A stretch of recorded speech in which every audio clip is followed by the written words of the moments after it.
నమస్తే, నేను ముఖేష్. ఈరోజు మనతో పాటు ఉన్నారు తంత్ర సాధకులు, అమ్మవారి ఉపాసకులు బ్రహ్మశ్రీ సుభాష్ శర్మ గురువు గారు.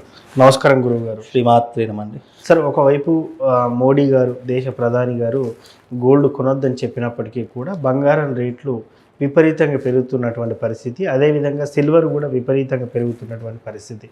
ఏంటి అసలు ఏం జరగబోతుంది? అసలు కొనొద్దన్నప్పుడు రేట్లు తగ్గాలి అని ఎవరైనా అనుకుంటారు, కానీ ఇది విపరీతంగా పెరుగుతున్నాయి. ఈ ధోరణి ఎటువంటి పరిస్థితికి దారితీయబోతుంది? రానున్న రోజుల్లో బంగారం ధరలు నిజంగానే ఆకాశాన్ని అంటబోతున్నాయా? సామాన్యుడు కొనలేని పరిస్థితి ఏర్పడుతుందంటారా? తప్పకుండా తెలియజేస్తాను. ముందుగా వీక్షిస్తున్న ప్రేక్షకులందరికీ శ్రీమాత్రే నమః, శ్రీ గురుభ్యో నమః. యాదేవి సర్వభూతేషు మాతృరూపేణ సంస్థిత. నమస్తస్సై నమస్తస్సై నమస్తస్సై నమో నమః. నేను గతంలోనే చెప్పా, బంగారపు ధరలు ఆకాశానికి అంటుతాయి అని చెప్పి. బికాజ్ ఏంటి అని అంటే కనుక మోడీ గారు చెప్పినటువంటి మాట దేశవ్యాప్తంగా, ప్రపంచవ్యాప్తంగా విస్తరించింది.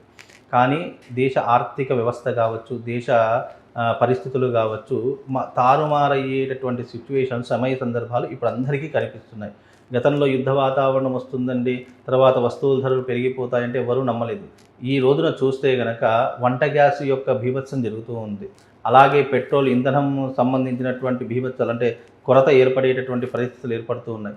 బంగారపు ధరలు ఆకాశానికి అంటుతాయంటే ఇప్పుడు జూన్ 1వ తారీఖు ప్రారంభం అయ్యిందా? రాసి పెట్టుకోండి. బంగారం మనం కొనలేనటువంటి పరిస్థితి దాటి వెళ్ళవచ్చు. బికాజ్ ఏంటి అంటే ఈ యొక్క ఆర్థిక వ్యవహారము, ఆర్థిక పరిస్థితులు ఏంటి తారుమారయ్యేటటువంటి సందర్భాలు జూన్ 1వ తారీఖు నుండి ప్రారంభం అవుతాయి. ఎందుకంటే జూన్ 1వ తారీఖు రోజున గురువు మార్పు చెందుతున్నాడు. మిథునం నుంచి కర్కాటకంలోకి ఎప్పుడైతే అడుగు పెడతారో దేశ ఆర్థిక వ్యవస్థ దెబ్బతినేటటువంటి పరిస్థితులు ఏర్పడేటటువంటి సమయ సందర్భాలు ఇప్పుడు అందరికీ అర్థమవుతాయి. ఎందుకంటే గురువు ఫైనాన్షియల్కి కారకుడు అయ్యేటటువంటి గ్రహం. కాబట్టి ఈ గురుగ్రహం ఎప్పుడైతే మార్పు చెందుతుందో, కర్కాటకంలోకి అడుగు పెడుతుందో వైద్యపరంగా ఇబ్బందులు వస్తాయి.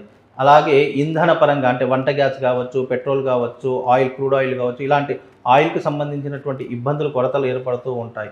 అలాగే ఆర్థిక వ్యవస్థ దెబ్బతినేటటువంటి పరిస్థితులు ఏర్పడతాయి. అంటే డాలర్ రేట్ పెరిగేటటువంటి పరిస్థితులు ఏర్పడుతూ ఉంటాయి. ఇలా పెరిగినప్పుడు ఏమవుతుందంటే కనుక వస్తువుల ధరలు కూడా ఆటోమేటిక్గా పెరిగిపోతున్నాయి. ఇప్పటికే మార్కెట్లో వస్తువుల ధరలు చాలా మట్టుకు పెరిగిపోయి, సామాన్య కూరగాయల దగ్గర నుంచి టిఫిన్ వస్తువుల దగ్గర నుంచి భోజనం చేసేటటువంటి పరిస్థితులు, హోటల్కి వెళదామంటే భయపడేటటువంటి పరిస్థితులు ఏర్పడేటటువంటి సందర్భాలు ఇప్పుడు వచ్చేసాయి. అంటే ఇక్కడ ఆర్థిక భారం పెరిగిపోయినప్పుడు వస్తువుల ధరలు కూడా 100% పెరిగిపోతూ ఉన్నాయి. ఇది ఖచ్చితంగా ప్రతి ఒక్కరూ గుర్తుపెట్టుకోవాల్సిన విషయం. రాబోయేటటువంటి రోజుల్లో ఆర్థికపరమైనటువంటి భారం భారతదేశం ఎదుర్కోవాల్సిన పరిస్థితులు ఏర్పడతాయి. అలాగే బంగారపు ధరలు, వెండి ధరలు కూడా, వెండి ధరలు తగ్గుతాయి కానీ బంగారపు ధరలు మాత్రం 100% పెరిగేటటువంటి సూచనలే మన దేశానికి కనిపిస్తున్నాయి. సో వెండి ధరలు తగ్గే అవకాశం ఉందంటారు? వెండి ధరలు తగ్గుతాయి, బంగారపు ధరలు పెరుగుతాయి. లేదా వెండి అంతకంతే ఉంటుంది. వెండి పెరిగితే మహా అయితే 100-200 రూపాయలు తులానికి పెరుగుతుంది. కానీ బంగారం అలా కాదు. పెరిగితే గనక ఒకేసారి అంటే జూన్ 1వ తారీఖు నుంచి ఆగస్టు వరకు ఇప్పుడు 1,52,000 రూపాయలు ఉన్న ధర ఆగస్టు వరకు నాకు తెలిసి 1,80,000 వరకు వస్తుంది. ఆగస్టు నుంచి డిసెంబర్ వరకు దాదాపుగా 2 లక్షల వరకు అయ్యేటటువంటి సూచనలు తప్పకుండా కనిపిస్తున్నాయి. కాబట్టి బంగారము, నేను గతంలో చెప్పా, బంగారము కొనుక్కోవాలంటే ఇప్పుడే అంటే అప్పుడు నేను చెప్పేటప్పుడు బంగారపు ధర 1,50,000 నాటికి ఉండేది. కానీ ఇప్పుడు అదే బంగారపు ధర 1,54,000, 57,000, 60 వారికి చేరుకునేటువంటి పరిస్థితులు ఏర్పడుతున్నాయి. కనుక బంగారం అనేటువంటిది ఒక అసెట్, ఒక ఆస్తి.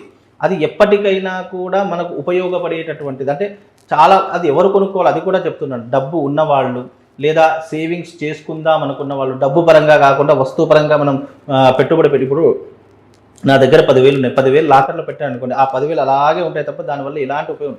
అదే బంగారం మీద ఇన్వెస్ట్మెంట్ పెట్టామనుకోండి, ఇన్వెస్ట్మెంట్ పెడితే అది పెరిగినా కొద్దీ తప్పకుండా మనకు కూడా డబ్బులు పెరిగేటటువంటి పరిస్థితులు ఏర్పడతాయి. అందుకే ఇన్వెస్ట్మెంట్ పెట్టాలి అంటే బంగారం మీద కొనుగోలు చేయండి, దాని మీద ఇన్వెస్ట్మెంట్ పెట్టండి. అది ఒక రోజు కోసమో, 2 రోజుల కోసమో, లేదా స్టాక్ మార్కెట్లో వస్తున్నటువంటి వార్తల కోసమే కాదు.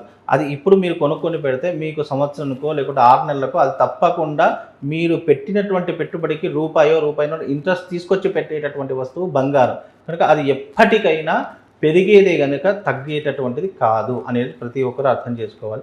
బంగారం కొనకూడదని నరేంద్ర మోడీ గారు చెప్పినటువంటి మాటలు ఏంటి అంటే కనుక దేశ ఆర్థిక పరిస్థితి బాగా లేదు. ఇప్పుడు మనం ఏదైతే మనము బంగారం మీద, పెట్రోల్ మీద, ఇంధనాల మీద అది మనం పెట్టుబడి పెడతామో అది మన దేశానికి రాదు, అది పరాయి దేశానికి వెళ్ళిపోతుంది.